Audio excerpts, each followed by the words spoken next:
Kemudian Kapolda Sumbar Suharyono menepis pernyataan bahwa Afif disiksa oleh polisi hingga ada dugaan polisi berupaya menghilangkan bukti. 12 anggota polisi diduga melanggar prosedur standar operasi atau SOP. Bro dan sis, kali ini kita akan membahas kasus yang juga tak kalah menghebohkan dan dipenuhi dengan tanda tanya. Ini tentang meninggalnya Afif Maulana, seorang bocah berusia 13 tahun yang diduga tewas di tangan oknum polisi di Padang. Yuk kita simak perkembangan kasusnya di Prakta Peristiwa dan Fakta Membuka Tabir di balik peristiwa.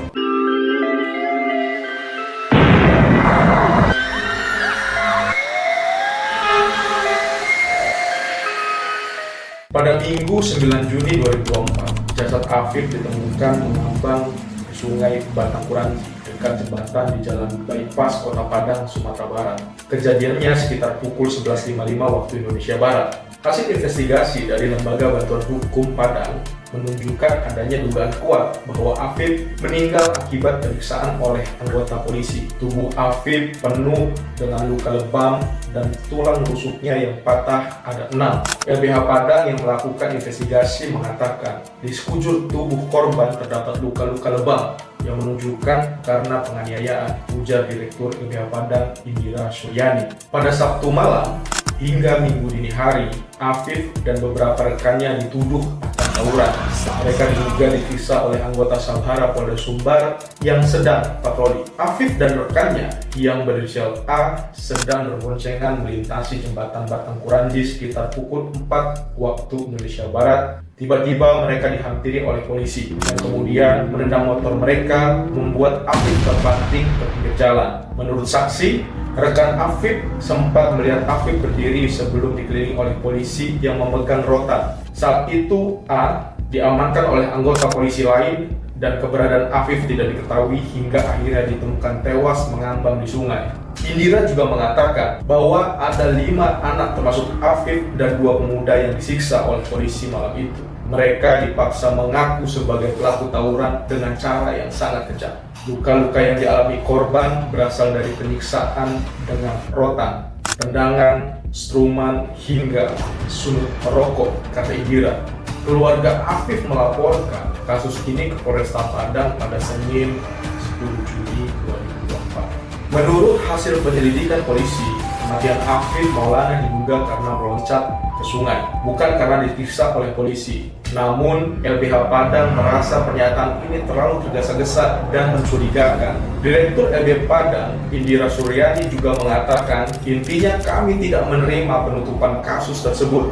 Indira menambahkan bahwa sejak awal mereka mencurigai adanya upaya menutup-nutupi kasus ini. Seperti diketahui, Afif ditemukan meninggal dunia pada 9 Juni lalu di bawah jembatan Kuranji, Kota Padang. Polisi sejak awal bersikukuh bahwa Afif meninggal akibat jatuh ke sungai. Sementara keluarga korban dan LBH Padang yakin Afif disiksa oleh polisi. Dektri Ranti Putri, advokat publik di LBH Padang, mengatakan bahwa mereka yakin Afif meninggal karena disiksa oleh polisi. Kami sudah mengantongi setidaknya 2 saksi dan melihat Afif dikerumuni polisi di dekat jembatan, ujar Dektri. Kapolda Sumatera Barat, Irjen Suharyono, mengatakan Afif meninggal dunia akibat melompat ke sungai dari ketinggian sekitar 12 meter. Menurutnya, hasil penyelidikan ini berdasarkan keterangan saksi, visum, dan otopsi atas korban. Tim penyidik telah memeriksa setidaknya 49 orang saksi termasuk teman korban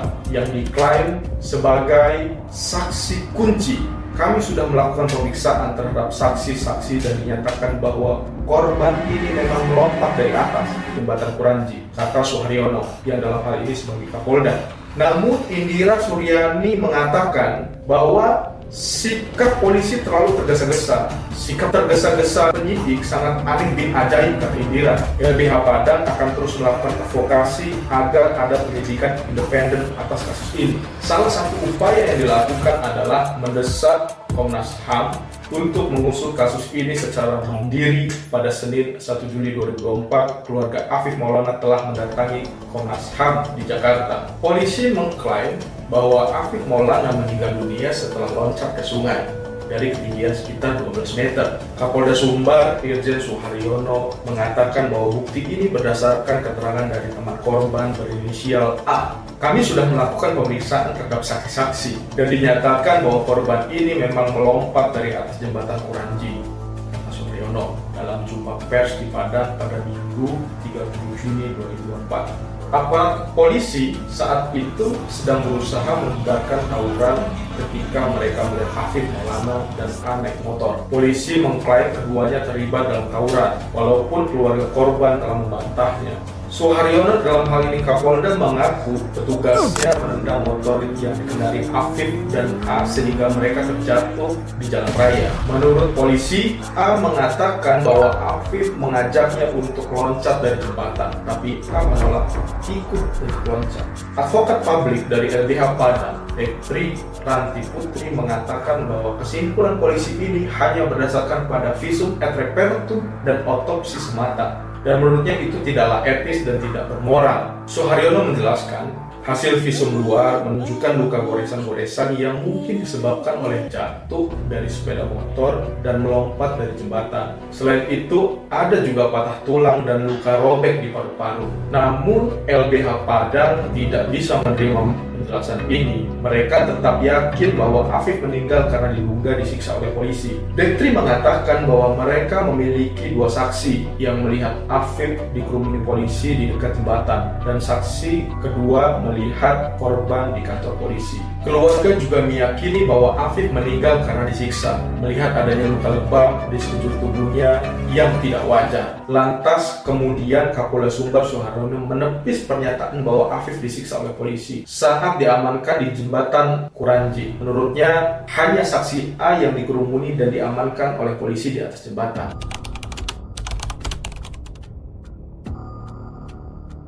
Kapolda Sumbar, Irjen Suharyono, mengklaim bahwa rekaman CCTV di markas Polsek Kuranji pada tanggal 9 Juni 2024 tidak bisa diakses karena memori CCTV yang terbatas. Lantas LBH Padang berpendapat rekaman CCTV di Mapolsek menjadi penting untuk dijadikan sebagai alat bukti untuk membuktikan apakah Afif berada di kantor polisi atau tidak saat itu, seperti yang dikatakan saksi pada LBH Padang. Menurut Suharyono, memori penyimpanan CCTV hanya sebesar 1 terabyte dan hanya bisa menyimpan rekaman selama 11 hari atau paling lama 2 minggu. Pemeriksaan CCTV Polsek Kuranji dilakukan pada tanggal 23 Juni 2024, sehingga rekaman tanggal 9 Juni sudah terhapus oleh rekaman yang baru. Suharyono menjelaskan bahwa rekaman terakhir yang ditemukan oleh tim IT adalah pada saat tanggal 13 Juni,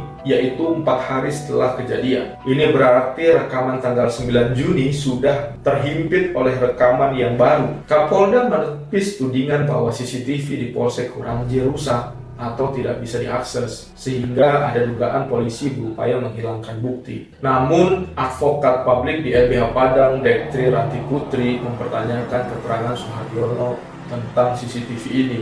Dia menduga rekaman CCTV tersebut ditiadakan oleh polisi. Kita menduga rekaman CCTV itu ditiadakan oleh polisi, kata Ranti, sehingga polisi tidak mau mengungkapkan karena dia tahu siapa pelakunya.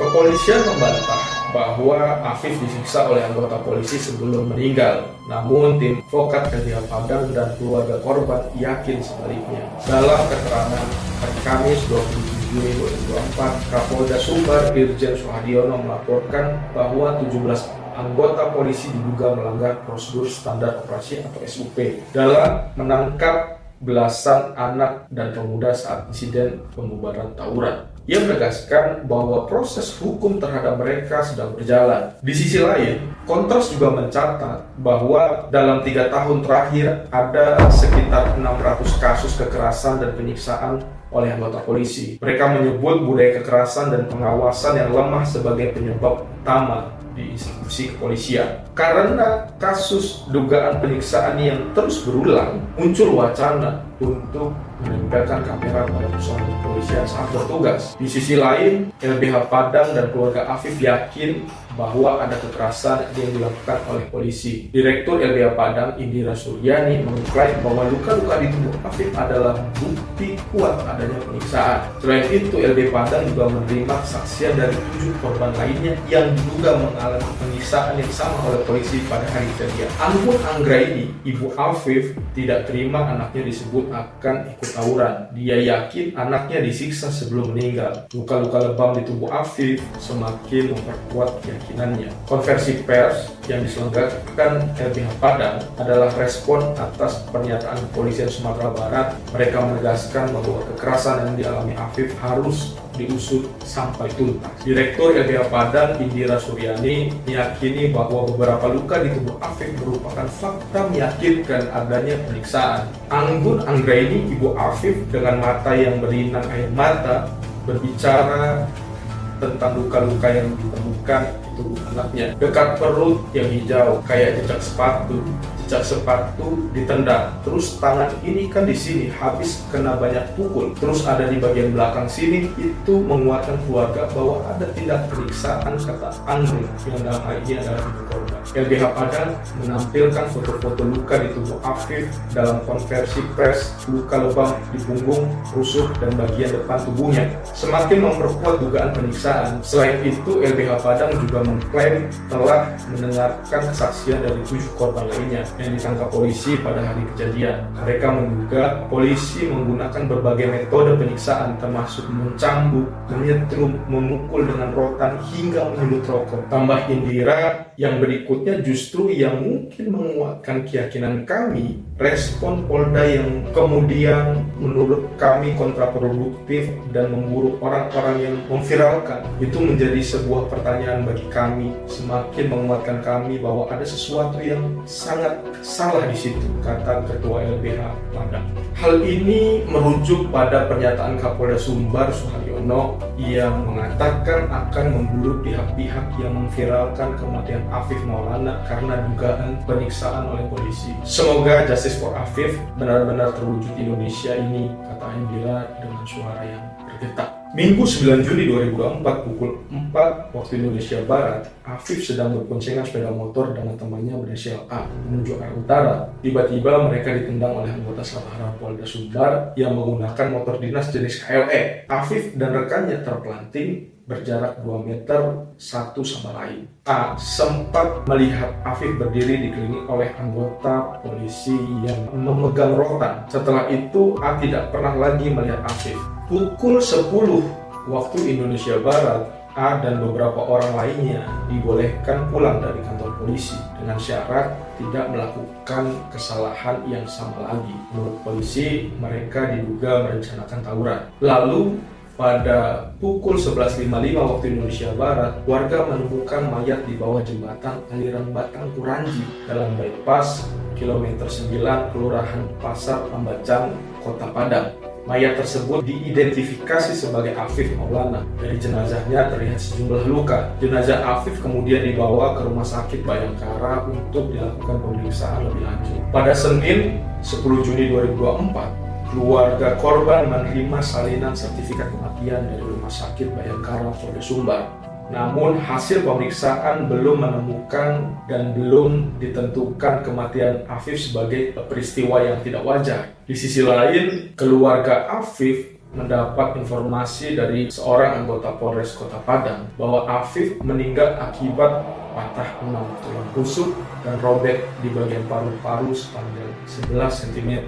Kemudian orang tua Afif pun melaporkan kejadian ini ke Polresta Padang. Temuan lain dari LBH Padang menyebutkan bahwa polisi juga diduga menyiksa 5 anak dan 2 orang dewasa. Mereka mengalami kekerasan fisik dan bahkan kekerasan seksual berupa memaksa berciuman sejenis. Selama penahanan di Polsek Kuranji, A mengaku ditendang 2 kali di bagian muka, setrum, dan diancam untuk tidak melaporkan kejadian yang dialaminya. Mereka diperlakukan dengan sangat tidak manusiawi. Pada Minggu 9 Juni 2024, sekitar pukul 3.00 waktu Indonesia Barat, ada rombongan anak-anak muda yang konvoi melintasi jembatan Kuranji, membawa berbagai macam senjata tajam. Salah satu dari mereka adalah rekan Afif yang kita sebut berinisial A. Saat A ditangkap, ia sempat mendengar Afif mengajaknya untuk lompat dari jembatan. Samapta Polda Sumbar kemudian mengamankan 18 orang dan membawa mereka ke Polsek Kuranji. Namun tidak ada nama Afif Maulana di antara mereka. Dari 18 orang yang ditangkap, hanya 1 yang terbukti membawa senjata tajam dan sedang diproses. Sisanya sebanyak 17 orang dikembalikan lagi ke keluarganya. Polisi juga memastikan menemukan banyak senjata tajam berserakan di lokasi sehingga tidak bisa mengetahui siapa pemiliknya. Wakil Kepala Kepolisian Resor Kota Padang AKBP Ruli Indra Wijayanto menyampaikan hal ini pada media. Tidak lama kemudian, polisi mendapatkan laporan dari masyarakat tentang sesosok mayat anak-anak yang belum diketahui identitasnya. Belakangan, mayat tersebut diidentifikasi sebagai Afif Maulana.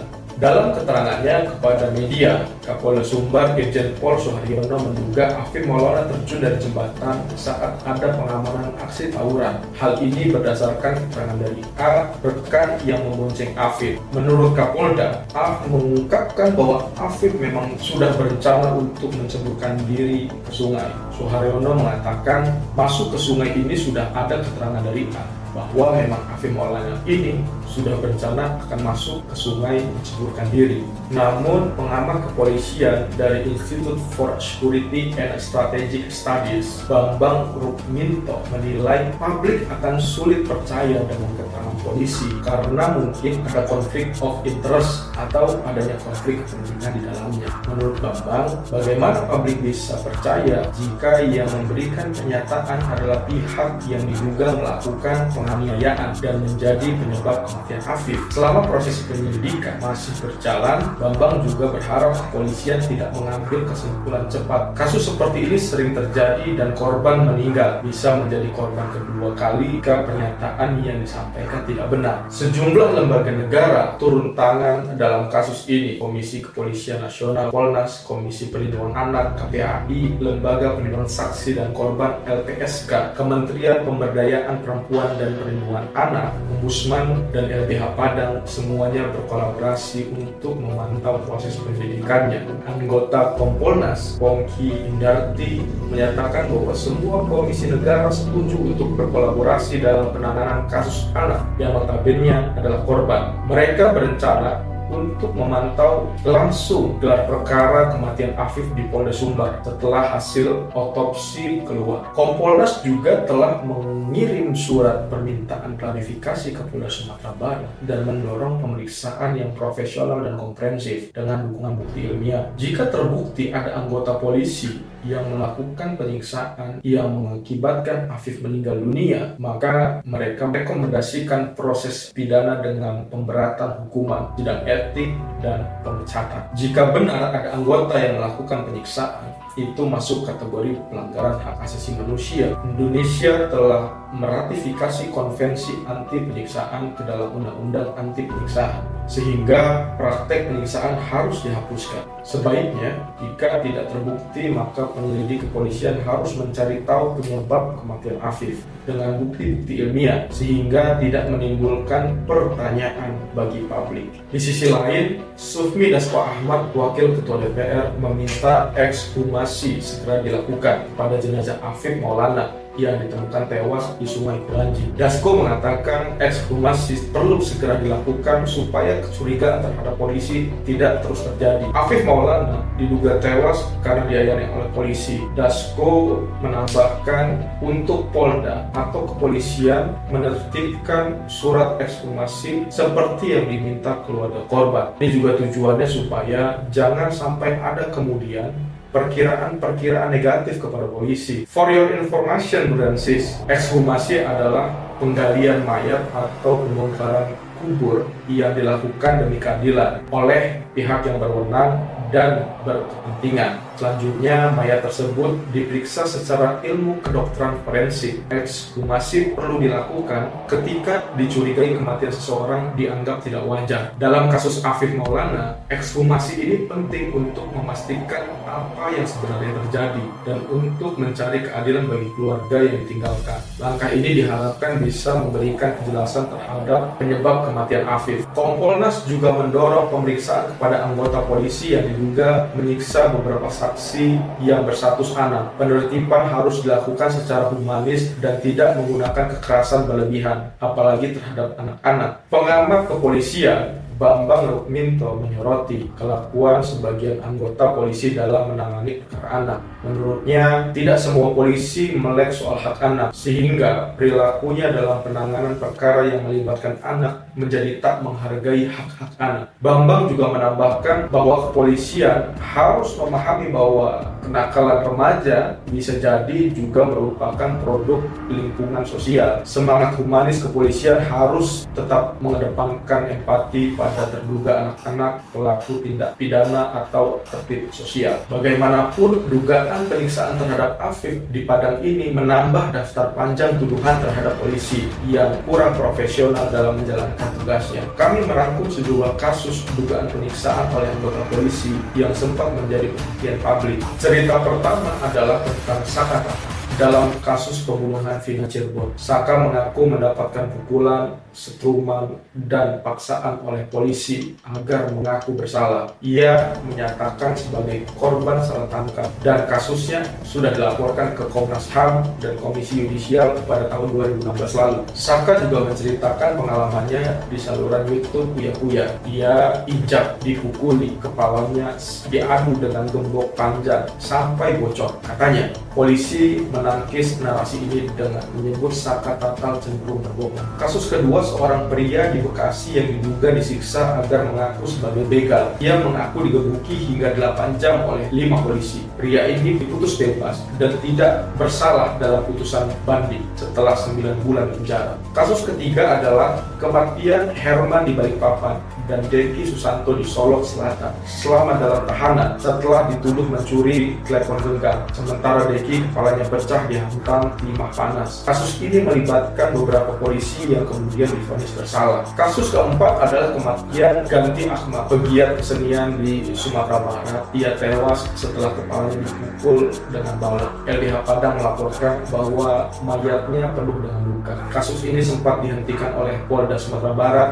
karena tidak cukup bukti, tetapi pengadilan memutuskan untuk melanjutkan penyelidikan. Kasus terakhir adalah dugaan penyiksaan oleh polisi di Yogyakarta agar sejumlah pria mengaku sebagai pelaku kejahatan kelitih. Mereka mengaku mendapatkan perlakuan brutal seperti dipukuli dan ditodong senjata api. Namun, putusan pengadilan memutus keduanya bersalah dan divonis 6 tahun penjara. Berdasarkan catatan Komisi untuk Orang Hilang dan Tindak Kekerasan, disingkat sebagai Kontras, periode Januari sampai Juni 2024, terdapat 308 peristiwa kekerasan yang diduga dilakukan oleh anggota polisi. Peristiwa ini meliputi penyiksaan, penangkapan, sewenang-wenang, extrajudicial killing, dan pelanggaran-pelanggaran lainnya. Angka ini menunjukkan bahwa setiap harinya lembaga ini mencatat 2 kasus kekerasan oleh polisi. Dalam 3 tahun terakhir, lembaga ini juga melaporkan ratusan kasus dugaan kekerasan oleh polisi. Pada tahun 2001 terdapat 651 kasus, tahun 2022 ada 677 kasus, dan tahun 2023 tercatat 622 kasus. Staf Divisi Hukum Kontras Muhammad Yahya Ihyauza menjelaskan bahwa tingginya angka kekerasan ini disebabkan oleh beberapa faktor. Salah satunya adalah budaya kekerasan yang masih kental di institusi kepolisian yang akhirnya terbawa ke ranah sipil. Faktor lainnya, menurut Yahya, adalah minimnya pengawasan dari lembaga internal maupun eksternal kepolisian. Minimnya pengawasan ini menyebabkan penyalahgunaan wewenang wewenang oleh anggota polisi masih marak terjadi. Dan yang terakhir, jikapun pelaku pelanggaran tersebut diadili, mereka hanya mendapatkan sanksi ringan mungkin atau hukuman pidana ringan yang tidak menimbulkan efek jerat. Hal ini akhirnya melanggengkan praktik-praktik impunitas. Salah satu bentuk pengawasan yang paling mungkin dilakukan adalah pemasangan kamera atau body kamera pada seluruh anggota polisi yang bertugas di lapangan. Hal ini sudah lama diwacanakan oleh Kompolnas, kata anggotanya Pungki Indarti. Penggunaan body kamera merupakan bentuk pengawasan sekaligus pertanggungjawaban profesionalitas anggota kepolisian. Pengamat kepolisian Bambang Rukminto juga menambahkan bahwa setiap ruang interogasi perlu dilengkapi kamera pengawas. Seharusnya pemeriksaan itu harus dalam ruangan interogasi yang juga dikontrol oleh CCTV, sehingga hal-hal itu tidak lagi dilakukan, kata Bambang. Dalam hal ini hal yang sewenang-wenang mungkin ya. Kembali kepada Anggun Anggraini yang baru saja kehilangan putranya, ia akan terus berjuang untuk mendapatkan keadilan atas kematian Afif Maulana. Harapannya pelaku dihukum mati, dipecat, baru itu obat luka hati menurut Ibu Afif. Ya wajar ya, mungkin karena kesal anak yang disayangnya itu yang betul-betul meninggal tidak wajar ya. Kasus-kasus ini menunjukkan betapa pentingnya transparansi dan akuntabilitas dalam penegakan hukum. Kita harus terus memantau perkembangan kasus Afif Maulana dan mendukung upaya penyidikan yang adil. Kasus ini masih menyisakan banyak tanda tanya dan perlu penyelidikan lebih lanjut. Apakah ini benar-benar kecelakaan atau ada faktor lain yang menyebabkan kematian Afif? Kita tunggu perkembangan selanjutnya. Jangan lupa untuk like, share, dan subscribe untuk update cerita dan fakta terbaru. Komen juga untuk memberikan masukan terkait peristiwa apa yang akan dibahas ke depannya. Terima kasih Bro dan Sis telah menyimak video ini sampai akhir. Sampai jumpa di video berikutnya.